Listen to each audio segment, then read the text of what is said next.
tide is coming in. In this video, we're gonna drive the Jeep Gladiator around. And over the past 8 years, we've been to press launches, we've talked to engineers, driven all their best and worst products.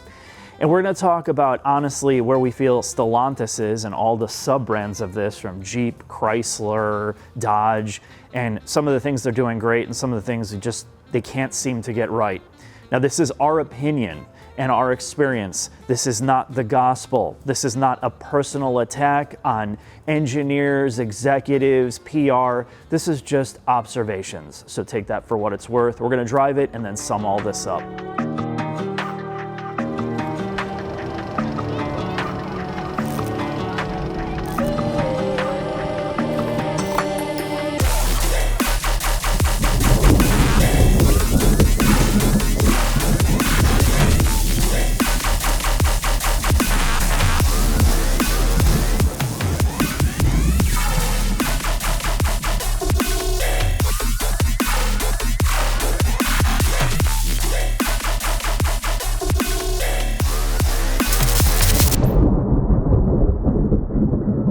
Holy ham-tramming. What is that, and who the hell are you? Whoa, calm down, guys. I'm on your side. You can put down those wrenches. I'm on your team. It's okay.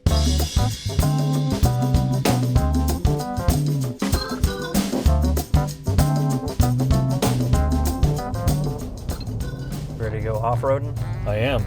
We're in the ultimate Gladiator, Mark. My name's Maximus Decimus Meridius. And you're here to talk about Stellantis? Yeah. We've driven every modern Stellantis, Dodge, Chrysler thing aside Other than from the Charger, the new Charger. Yeah, exactly. And so I wanted to, and I introduced this video as, what we're going to try to talk about. So let's get right into it. I personally grew up with these cars, and if you've watched this channel, you'll understand when you grow up with some of the world beaters that they had, like the 80s and 90s. The Dusters, the Sundance, the Cirruses, the Stratuses, and a whole host of other gems like the Dodge Nitro and LeBarons. I mean, they've always really tried to break into the commodity vehicle thing, the affordable commodity vehicle thing, and they did a really good job with some of them. Neon was they broke through, right? Yep. They absolutely broke through, and then they just threw it out. And it's one of the most confusing brands, or multiple layers of brands, I think we've ever dealt with. And you look at them and their struggles, it's like Nissan a little bit in terms of brand perception, but I think they have even more problems. Not even the money part, but just the brand issues that they struggle with. I'm going to say two things. Before we talk about the brand issues and where they're at today and the product lineup in the future, because that's where this conversation is going to go. To be fair to Dodge, the people who worked on those cars that you grew up with are long gone. That was 30, 40 years ago, and that brand is not the same brand it is today, for reasons that the brand has changed ownership 3 times since then. Yeah. Daimler, FCA, and now Stellantis. And I think the brand today is attempting to right the ship the same way Nissan is. And that they know internally they have problems.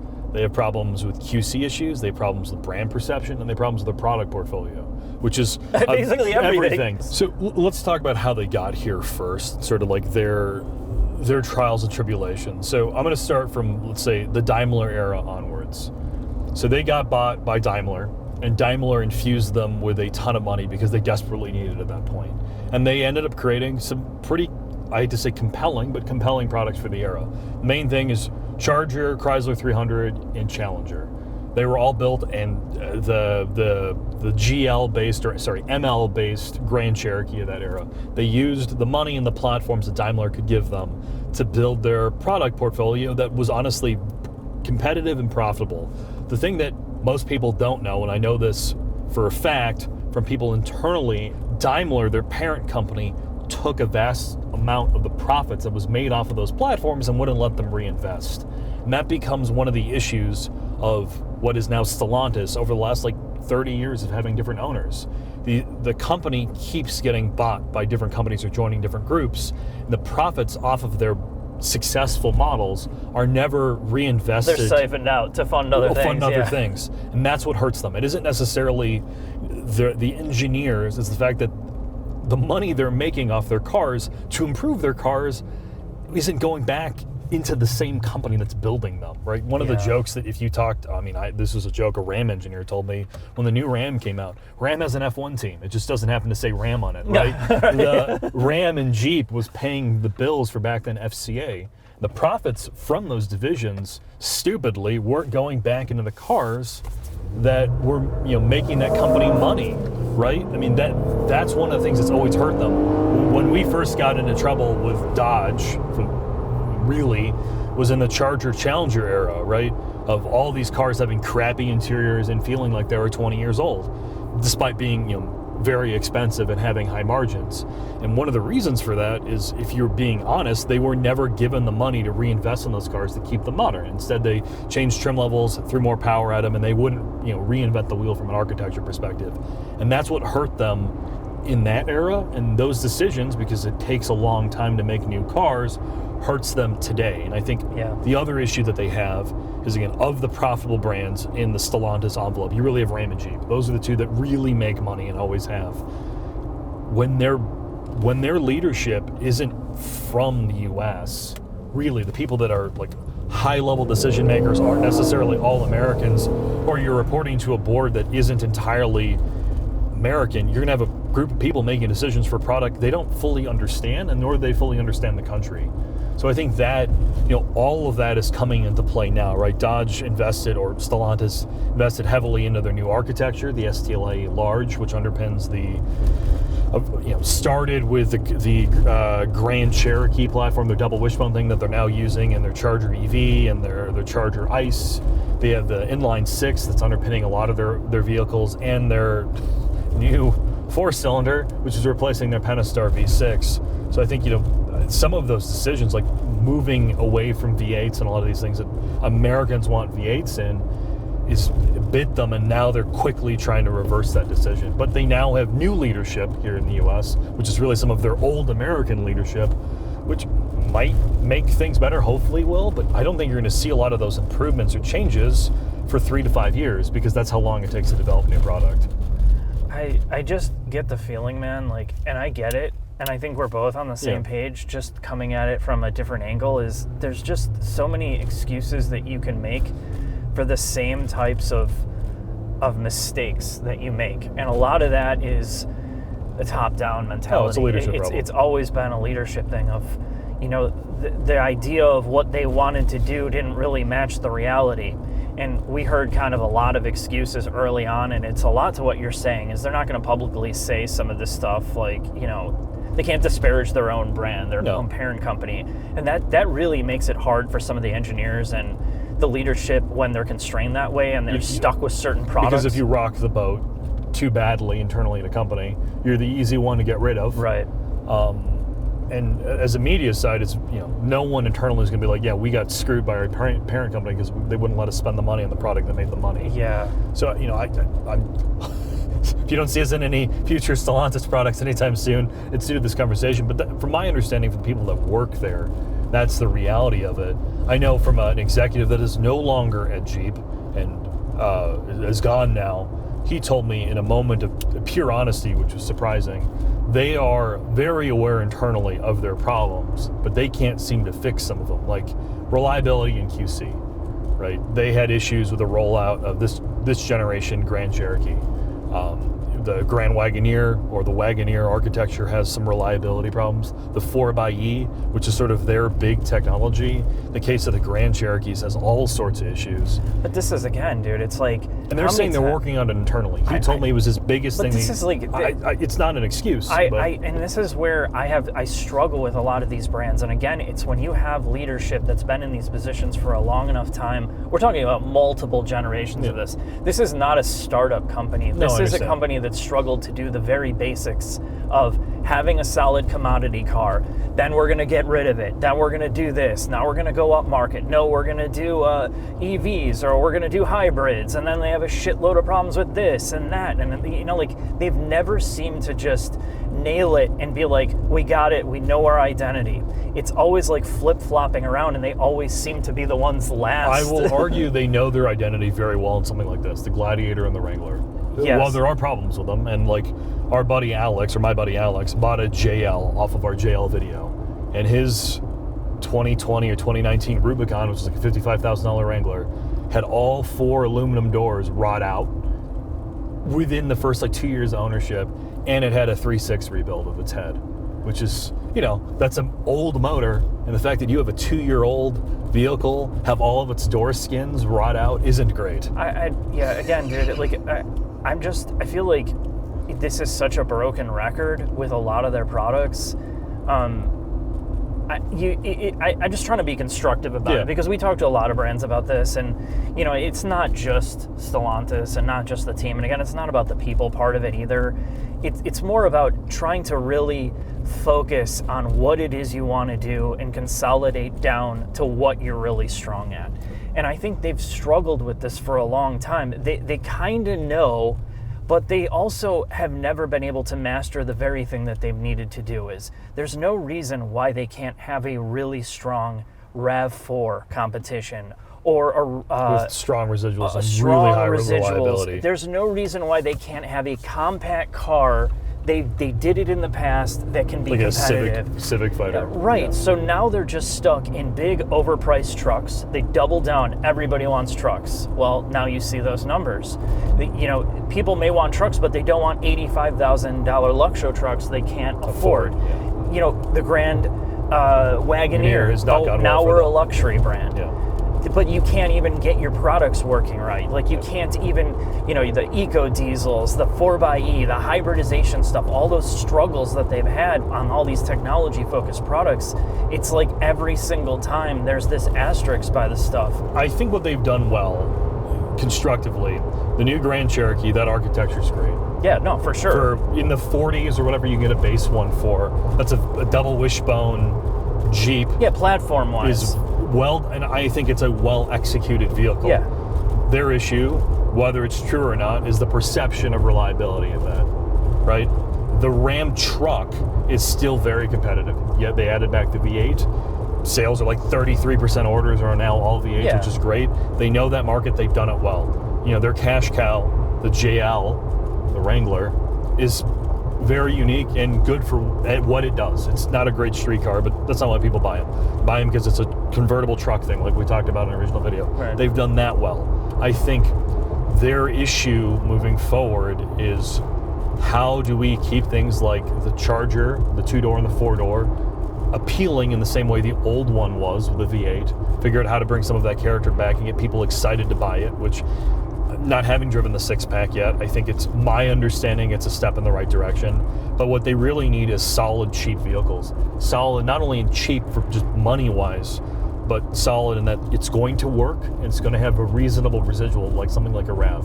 Yeah, they need a CRV or a RAV. Right, and this was my point with it, is the other brands have figured out longevity because they made their commodity vehicles the priority. Not just the priority in looks, the priority in residual reliability. They are quality. Like, this is the heart and soul of some of the competitive brands. They don't just spin up a commodity vehicle that's cheap just to be a piece of shit. It's there. Oh, we have one in our lineup. Because the people that are looking for these vehicles, they are going to be in them for a long time in our current society, right? Like, you need really good, put the effort there. We don't need more Grand Wagoneers. We don't need more complicated luxury things that aren't really luxury. There's enough of those, and there's brands that do it way better. And if you can't get the quality issues sorted, you can't get reliability sorted, you don't have good residuals, and you don't have a prestige moniker. It's more complicated than we're making it from a product side. Of course, it's a lot more complicated. It's way more complicated, but again, it's a cultural issue. When we've talked to people inside this brand, what was one of the things that really stood out to me was their engineers never went outside to drive competitive cars. Like, how could you go internally and not know what else is out there? And if you're so siloed and so blind, have your blinders on, then you don't know. To be fair, when I did the Grand Cherokee thing where I interviewed all the engineers, they did drive the competitive set, but the conversation that still stands out to me today is we were at the TRX launch, I don't know, like 5 years ago now. We were talking to some of the engineers, and you and I were both running our mouth talking about some of the shit boxes they used to make.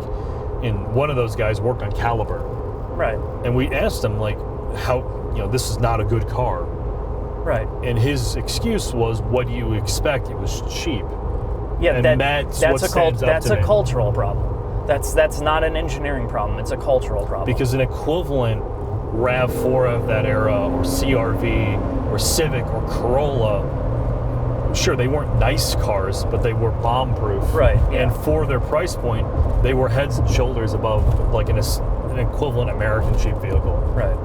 So, I don't know, man. I don't want to kick them all they're down. And for those who don't know, this is a brand that, in a past life, I was going to go be an engineer for. Right? Like, I have an affinity for a lot of the people who work there or no longer work there. Right. And I don't want them to go away. There's glimmers from this brand that, like, we know the products that they've done that are very good, but each one of those, again, like Hellcat. Charger, Hellcats, these are very special cars, but they're TRX. niche cars. They're very niche. Like, they're very expensive cars. But the heart and soul is in those products, but they haven't figured out a way how to trickle that stuff down.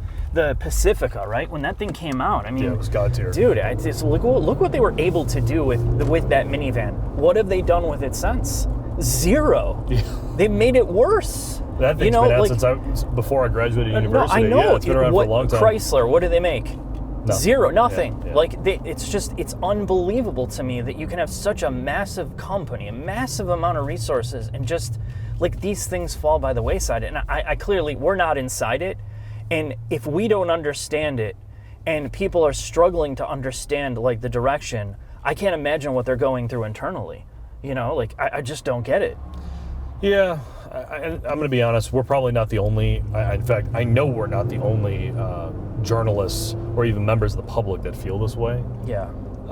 Having very recently spoken to some other outlets when we did some podcasts, they say the exact same thing. And the number of people that have messaged me about some other new cars, like, hey, what do you think? Well, A, we haven't driven them, so I can't tell you. Right. I don't want to judge it. But B, or the fact that these people are so hesitant versus excited about some of their new vehicles means that they have a long way to go to build back trust. With that, hopefully one day in the future we'll see another Stellantis product, but if we don't, you know why.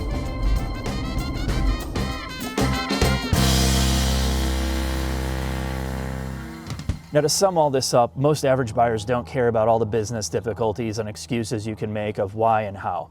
I think if you go back 30 years, you can clearly see that the multitude of brands before they've been bought out and spread out, they've done some massive innovation. Cars that we still talk about today, the Vipers, the minivan segment, things like the PT Cruiser, as much as we joke around about it, was like just groundbreaking for the era, the Neon.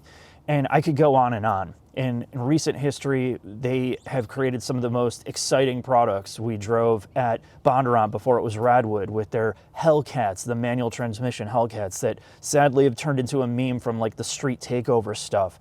I mean, it seems like every point there's a counterpoint with what they've been doing. And now here we are today, and they're struggling still with trying to have a stronghold in the commodity segment where other brands have figured out how to put quality, durability, reliability, and most importantly, resale value on some of these staples that people need to survive and go from point A to point B and keep them coming back. They're so limited in what they can do here, and some of these, like, low-cost options they have still are nowhere near the heart and soul of some of their more expensive products. And again, this is all opinion. I wish everybody the best in the brand, and I hope they can get back to a place of consolidating what they need to do to be good and great in many segments.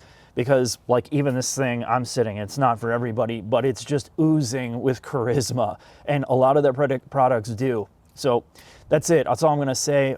Be curious to see what your opinion is in the comments, and we'll see you next video. Do